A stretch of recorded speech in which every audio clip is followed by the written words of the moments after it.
Je viens de la région est du pays, un jeune homme qui a grandi dans l'ombre de la douleur. Mon père a 2 femmes, mais ma mère, elle, n'est plus là. Elle est partie trop tôt.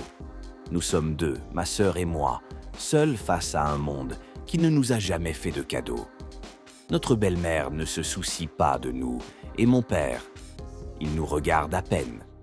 Quand j'étais au lycée, je devais me débrouiller pour survivre. Après l'école, je faisais des petits boulots. Porteur, nettoyeur, n'importe quoi pour qu'on ait à manger, ma sœur et moi. Parfois, je rentrais les mains vides et mon père me disait « Tes camarades travaillent, eux. Pourquoi tu ne peux pas te débrouiller ?» Ces mots me brisaient, mais je n'avais pas le choix. J'ai continué, pour ma sœur, pour moi. Même au lycée, je luttais. J'ai fini mes études, mais à quel prix ? Pas d'argent pour aller à l'université, pas d'espoir pour un avenir meilleur. Ma sœur était encore en terminale et je voulais qu'elle termine, qu'elle ait une chance. Depuis tout petit, j'avais un ami, Eric, un garçon du même village. On était comme des frères, on a grandi ensemble, même si on n'était pas dans le même lycée. Après mes études, je l'ai perdu de vue. Il disparaissait, puis réapparaissait pour Noël ou les fêtes, toujours avec un air différent, comme s'il vivait une autre vie. Un jour, pendant la période de Noël, il est revenu au village. Mes amis, quand je l'ai vu, j'ai été ébloui. Il avait une voiture, des vêtements neufs, l'air de quelqu'un qui a réussi. Moi, j'étais au fond du trou, sans un sou pour continuer mes études. Je lui ai ouvert mon cœur, je lui ai dit « Eric, je suis coincé, je veux aider ma sœur, je veux avancer. » Il m'a regardé et m'a dit « Viens à la capitale, je vais t'aider à trouver un travail. Là-bas, tout ira bien. » Ces mots, c'était comme une lumière dans l'obscurité. J'ai dit à ma sœur de rester avec notre père et notre belle-mère, en lui promettant de lui envoyer de l'argent dès que je pourrais. Une semaine plus tard, j'étais à la capitale. Quand je suis arrivé, Eric m'a accueilli comme un roi. Il vivait grand, dans une maison qui respirait l'argent. Les premiers jours, on a roulé en ville, on a visité, on a ri. Mais je lui disais « Eric, je veux un boulot, aide-moi. » Il me répondait « Calme-toi, profite, je te montre la ville d'abord. » J'ai commencé à me poser des questions. Je ne le voyais jamais aller travailler, mais il avait tout, argent, voiture, vêtements. Puis un jour, il m'a dit la vérité. « Écoute, je suis dans le broutage, c'est ça mon boulot. » Mes amis, j'étais choqué. Le broutage, les arnaques en ligne, ce n'était pas moi. Je lui ai dit « Non, trouve-moi un vrai travail. » Mais à la capitale, sans diplôme, sans connexion, c'était impossible. J'ai cherché, j'ai frappé aux portes, rien. Les employeurs me disaient « Reviens avec un certificat. » Moi, je n'avais rien. J'étais coincé.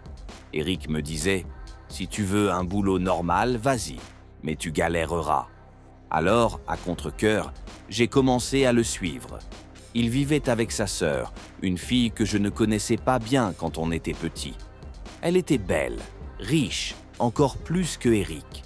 Ils faisaient tout ensemble, comme une équipe. Eric m'a appris les bases du broutage, comment utiliser un ordinateur, envoyer des messages, appâter des clients. Au début, je regardais, j'écoutais. Puis, petit à petit, j'ai plongé dedans. Après 1 ou 2 mois, je savais beaucoup de choses, même si je continuais à dire « Trouve-moi un vrai boulot ». Sa sœur, elle, me fascinait. Elle me montrait de l'attention, elle me parlait doucement, elle s'occupait de moi. On a commencé à se rapprocher. Un jour, je lui ai dit ce que je ressentais et elle a accepté qu'on soit ensemble. Mes amis, j'étais heureux. Eric le savait, il m'encourageait même, disant « Vas-y, fais vite, peut-être que vous vous marierez et on fêtera ça. » Sa sœur me disait toujours « Ne t'inquiète pas, les choses vont s'arranger. » Elle parlait d'un chemin qu'elle suivait, mais sans m'expliquer. Je voyais des femmes venir à la maison, parfois plusieurs. Je pensais que c'était des amis. Je cuisinais pour elles, je les accueillais, sans me poser trop de questions. Puis tout a changé. Elle m'a dit Bientôt, tout ira mieux, fais-moi confiance. Quelques semaines plus tard, Eric m'a emmené dans un endroit étrange, un lieu sombre avec un homme qu'il appelait Baba. Il m'a dit « Ce qu'on va faire ici, c'est pour toi. Accepte, c'est une étape du jeu. » Mes amis, j'avais peur, mais je l'ai suivi. Là-bas, ils ont fait quelque chose, un rituel, je ne sais pas quoi. Quand je suis rentré, en moins d'un mois, tout a explosé. Les boutons que je pressais marchaient. L'argent coulait à flot. Je recevais des paiements de clients. Je voyais des sommes que je n'avais jamais imaginées. J'envoyais de l'argent à ma sœur, à mon père. Je planifiais d'acheter une voiture, d'avoir mon propre appart. Avec ma copine, on rêvait grand, un avenir à nous.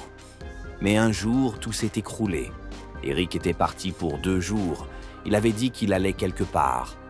J'étais seul avec sa sœur à la maison. Je suis sorti acheter à manger et en rentrant, je les ai vus, elle et une de ses amies, ensemble dans la chambre, en train de faire des choses. Mes amis, mon cœur s'est arrêté. Je les ai surprises et j'étais sous le choc. Avant ça, j'avais remarqué des comportements bizarres. Elle utilisait des objets, comme un concombre, pour se toucher.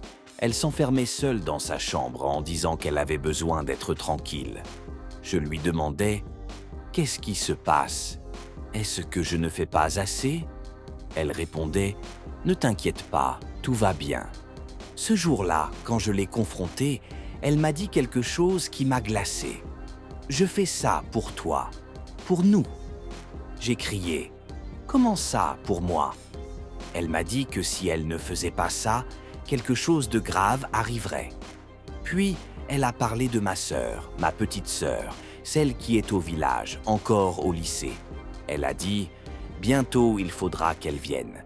Elle devra faire partie de ça. » Mes amis, j'étais perdu.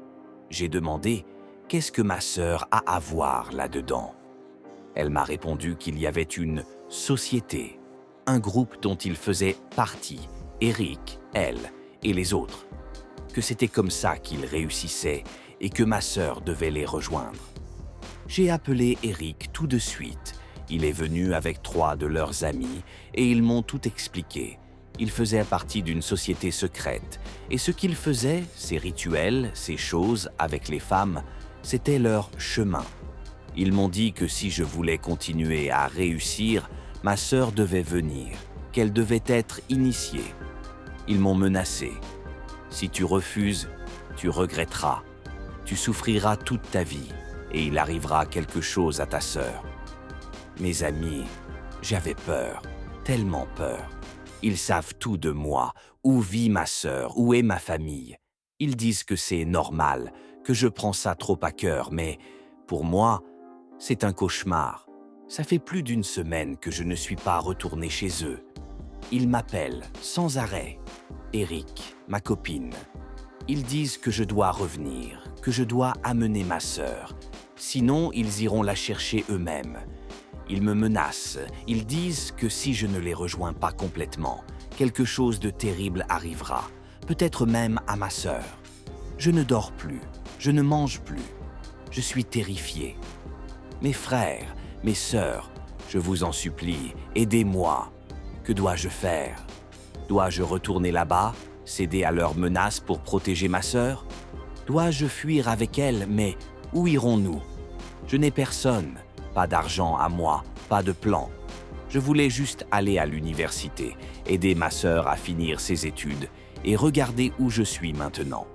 Cet argent facile, ce broutage, m'a piégé.